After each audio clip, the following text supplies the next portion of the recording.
ingane ena 16 years i-celebrate u-4th anniversary ikwi-relationship beyithengele i-iPhone 15. Kwenzeka iphutha elincane kanti lo ejola naye uyishutha isemotweni engaphandle anti siya reflect isithombe emotweni. Babuya naye fast ama detective aka Twitter kanti ubaba omdala ononkosikazi bathi uholi ibandla. Angikho ke ku story ke ngoba ngisazi story. Nginembuzo nje emibili noma emithathu ukuthi uyabona ukuthi ingane ephuma ekhaya elidecent ne-uniform eyifakayo e-uniform ekhomba ukuthi ifunda esikoleni esidecent shuthi nabazali mayengena abazali kodwa iphume kwi-background la khona abenza sure ukuthi bayinika imfundo esezingeni. Umbuzo wami ukuthi kuthini kumzali ingane mayibuya ne-iPhone 15 umzali azi kahle ukuthi kwayena aka-afford ukuyithengela ingane yakhe i-iPhone 15 ngoba bebengeke bayigift nge-iPhone 15 kube ekhaya bebeyi-afford ukuyithengela.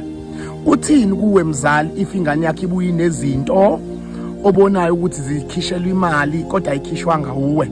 Rhetorical question number 1. Number 2, kwi-comment section bayangena bayakhomenta bathi ngcolile le ndoda.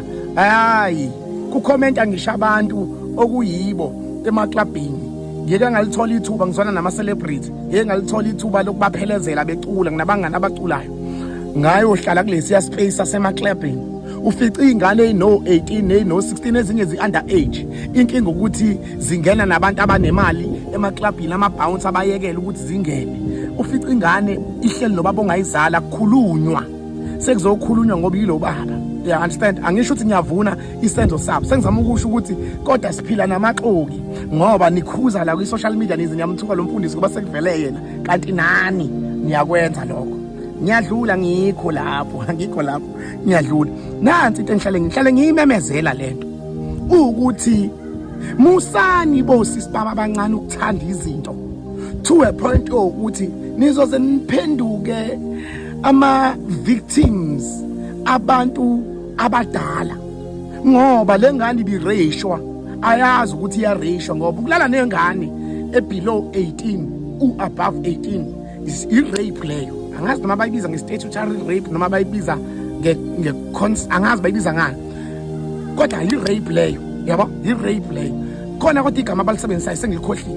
So ngizothi bafethu ezitrend injalo leyo nto leyo ake sinuka amakhwapha sonke. Wena ozala ingane intombazane uthula uthini ingane yakhe ibuya nezinto, wena unomngane mdala uyi-pedophile kodwa ngoba lento le yenziwa umngane wakhe awukhulumi kakhulu kodwa mase trend omunye usukhuluma kakhulu engazi ukuthi into ongayazi le. Siyisize sinjani sale samaxoki kunzima esikhathini esiphila kusona. Ake sixoxe la kwi-comment section ukuthi singayinqoba kanjani lento. Ingane aziyeke ukuba amathatha ngoba abanye ngiyavuma ufuna ukuntshela khona ama-sexual predators la abathatha i-advantage ukuthi ingane encane ayinababa ayinabazali iyahlupheka bayinike yonke i-fancy lifestyle kodwa leyo ngane mayingathanda izinto ngeke izifole kwi-trap ngoba it's a trap. Nazi ingane asifundisa ukuyeka ukuthanda izinto, amukela okunakho ukuthi ekhaya ba-affordele ukukuthengela i-iPhone. Usafika isikhathi sokuthi usebenze uyithenge ngoba wathi ukhanya imbawu bangakuthengela ama-iPhone bakunika ama-weave.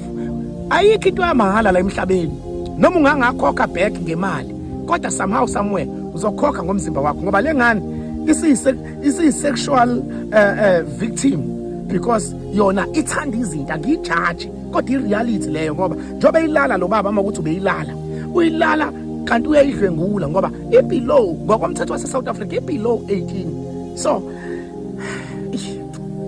athi akuhambanga kahle.